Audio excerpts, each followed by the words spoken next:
Korrupsiya boyunca aytып öteyim. Korrupsiyalıq elementler boyunca. Mamleketimizin bardıq yerinde korrupsiya çıkma olgan. Teknika satıp alasın mı? Korrupsiya var. Jol kurasın mı? Korrupsiya var. İmarat kurasın mı? Korrupsiya var. Birön jumuş kalasın mı? Korrupsiya var. Uşunday olup ketken. Jönökay adamlarga jaşоо жок болуп калган. Жалаң ушу бийликке байып, ушундай үйлөрдү салып, ээлеп алып жүргөндөр гана жашап калган. Эми андай болбойт. Урматтуу президент Садыр Кожоевдун биздин алдыбызга койгон тапшырмасы коррупция элементтерге толук бойдон бөгөт коюу. Өзүңүздөр жакшы билесиздер, 21 январь быйылкы жылдан баштап коррупциялык кылмыштарга жаза катаалданды. Эгерде мурда коррупционер bir kılmış bile kolga düşse, vizatka bile kolga düşse.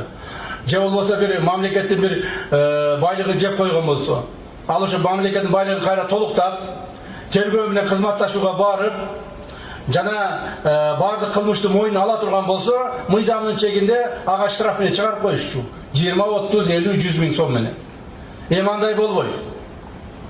Эми азыр мойнуна алса дагы, ошо урдаган акчасын ордуна койсо дагы, tergөө менен кызматташса дагы, эмне кылса дагы сөзсүз түрдө түрмөгө отурат.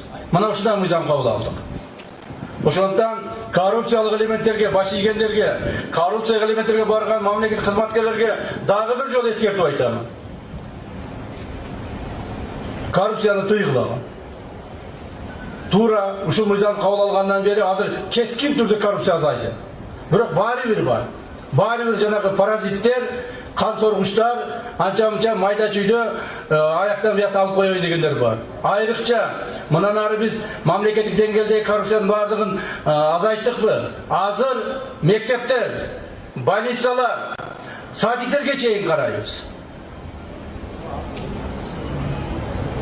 Жақында эле Ошко келип мен бул жерде ГКИМда чогулуш өткүзгөндө түштүк жанагы эсептөө палатасынын түштүк жетекчиси айтты эле, бизде эч кандай коррупция жок, коррупция болсо мен жооп берем, иштен кетүүгө даярмын деп.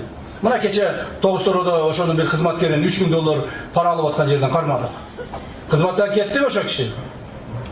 Я, ГКИМдын эмеси бар, жетекчиси бар, кеттиби? Кеттиби?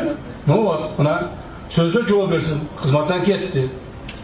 Дагы башкаларга да айтамын. Korrupsiyalık elementler bolsa жетекчилер жооп бересиңер.